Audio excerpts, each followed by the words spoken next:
Hi అండి, welcome to my channel. ముందుగా అందరికీ వరలక్ష్మి వ్రతం శుభాకాంక్షలు. మా ఇంట్లో నేను వరలక్ష్మి వ్రతం ఎలా చేసుకున్నానో చూపిస్తాను రండి.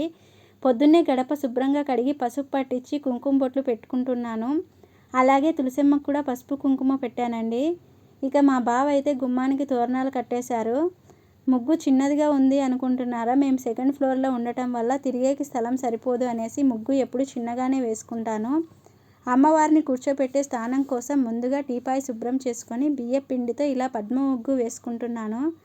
నేనైతే అమ్మవారిని ఇలా మా పద్ధతిలో మేము మామూలుగా ఎలా కలశం పెట్టుకుంటానో అలానే అమ్మవారిని కూడా కూర్చోపెట్టుకుంటున్నాను. ముందుగా ఒక ప్లేట్లో బియ్యం తీసుకొని పసుపు కుంకుమ అందులో వేసుకుంటున్నాను. అమ్మవారికి కలశం బిందె తీసుకొని ఇలా బిందె చుట్టూ పసుపు పట్టించుకుంటున్నానండి. మనం కలశానికి చీర కట్టుకుంటాం కాబట్టి ఈ బిందె చుట్టూ పసుపు పట్టడం వల్ల నాకు సాక్షాత్తు అమ్మవారికి పసుపు పట్టించినట్లు నేను అనుకుంటున్నాను.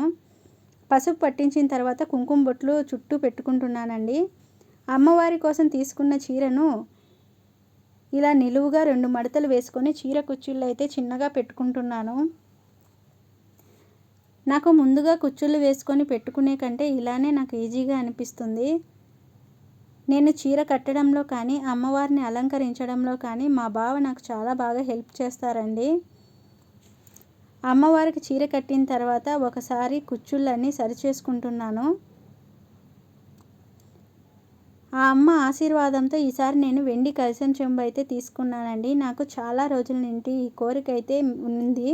ఎలాగైనా వెండి కలశం చెంబు తీసుకోవాలని ఆ తల్లి ఆశీర్వాదంతో ఈసారి తీసుకున్నానండి. ఇక మా బావ అయితే కనుక అమ్మవారికి చేతులు సెట్ చేస్తున్నారు. ఇక కలశంలో ఒక కాయను, తమలపాకులు, మామిడి ఆకులు మొత్తం కలిసి 9 ఆకులు అయితే పెట్టుకుంటున్నాను. ఇక ఆకులకు కూడా పసుపు కుంకుమ బొట్లు పెట్టుకున్నానండి. ఇక కలశానికి మాత్రము ఎప్పుడు ఇలా పీచు ఉండే టెంకాయే తీసుకొని టెంకాయకి మొత్తం పసుపు పట్టించి కుంకుమ బొట్లు పెట్టుకొని అమ్మవారి వెండి ముఖవాడ పెట్టుకుంటున్నాను.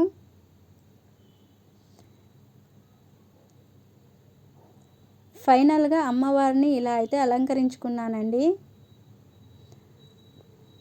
అమ్మవారికి ఇలా 5 రకాల పూలతో గజమాల, తులసిమాల, తామర పూలతో అలంకరించుకున్నాను. మేము ఈరోజు నాగులకు కూడా పూజ చేసుకుంటామండి.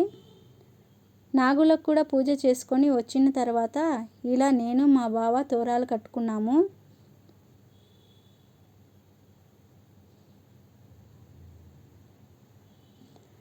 అమ్మవారికి అయితే ఈరోజు 5 రకాల స్వీట్లు, పండ్లతో పాటు మేము ఇంట్లో చేసుకునే ప్రతి వంటకము అమ్మవారికి ముందుగా అరిటాకులో వడ్డిస్తామండి.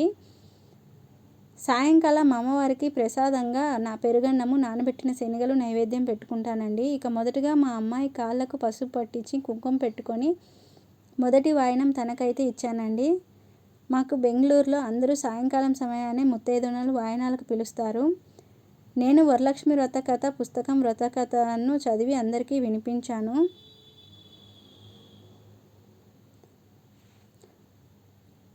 నేను రోజు లక్ష్మీ అష్టోత్తరం చదువుకుంటాను. సంవత్సరానికి ఒకసారి మాత్రం వరలక్ష్మి వ్రతం రోజున ఇలా అమ్మవారికి సహస్రనామార్చన చదివేటప్పుడు అమ్మవారికి ఇలా కుంకుమార్చన చేసుకుంటానండి. నాకు ఇక్కడ తెలుగులో ఉండే పుస్తకం దొరకలేదు. నేను కన్నడ రాయలేను కానీ చదవగలను. అందుకే అమ్మవారికి తప్పులు ఏమన్నా ఉంటే క్షమించమని చెప్పి నాకు వచ్చినంతలో అమ్మవారికి కుంకుమార్చన చేసుకున్నాను. సహస్రనామార్చన అయిపోయిన తర్వాత అమ్మవారికి అక్షింతలు వేసి అమ్మవారి ఆశీర్వాదం అలాగే మా బావ ఆశీర్వాదం కూడా తీసుకున్నాను. ఇక ఇంటికి వచ్చిన ముత్తైదువులకు వాయనాలు కూడా ఇచ్చానండి. హడావిడిలో ఆ వీడియో తీయలేదు. నాకైతే ఒకటే అనిపిస్తుంది, మనం ఏ పూజ చేసుకున్నా సరే భక్తి శ్రద్ధలతో అలాగే నియమ నిష్టలతో నిజాయితీగా చేస్తే ఆ భగవంతుడు ఖచ్చితంగా మనల్ని ఆశీర్వదిస్తాడని. ఇక చివర్లో అమ్మవారికి దిష్టి తగలకూడదని ఎర్రనీళ్ళ దిష్టి కూడా తీసేశాను. ఆ అమ్మ ఆశీర్వాదం ప్రతి ఒక్కరి మీద ఉండాలని మనస్ఫూర్తిగా కోరుకుంటున్నానండి. ఈ వీడియో మీద మీ అభిప్రాయం కామెంట్స్లో తెలియజేయండి. అలాగే ఛానల్ని సబ్స్క్రైబ్ చేసుకోండి. ఈ వీడియోకి ఒక లైక్ చేయండి. థ్యాంక్స్ ఫర్ వాచింగ్ అండి.